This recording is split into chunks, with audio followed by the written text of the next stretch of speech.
గాంధీనగర్లో మంగళవారం నగరంలో భూ కబ్జా ఘటనలు పెరుగుతున్న తరుణంలో మరొక దారుణ ఘటన చోటు చేసుకుంది. 65 ఏళ్ల శోభ భర్త ఎస్ఎస్ రావు గాంధీనగర్లోని ఫ్లాట్ నంబర్ 105, 106, సర్వే నంబర్ 327 మొత్తం 370 గజాల స్థలంలో నివసిస్తున్న వారు తన ఇంటిపై దాడి జరిగిన విషయాన్ని అధికారులకు తెలియజేశారు.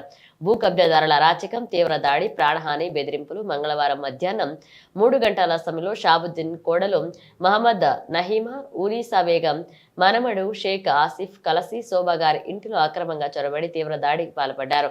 తలుపులు తన్ని ఇంట్లోకి ప్రవేశించి ఒసే అంటూ కూడా బయటికి రా అంటూ తీవ్రంగా దూషించారు.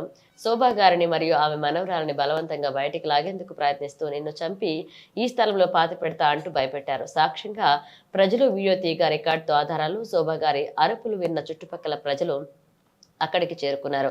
ఘటనను వీడియో తీగ దాడికి పాల్పడిన వ్యక్తులు వారిని బెదిరించారు. అంతేకాదు అవుట్ హౌస్ నిర్మాణ పనులు నడుస్తుండగా అక్కడ ఏర్పాటు చేసిన షెడ్ను ధ్వంసం చేశారు.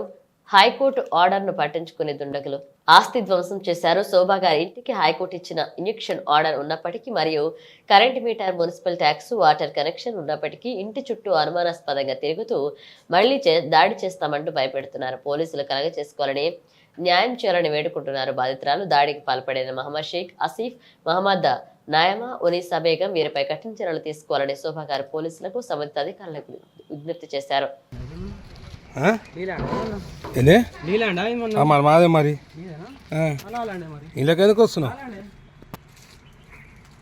ఇళ్ళకి ఎందుకు వస్తున్నావు అన్న? ఏంది బాధ? మరి ఇళ్ళకి ఎందుకు వస్తున్నావు అన్న? మాదే దొంగ పాడుతావు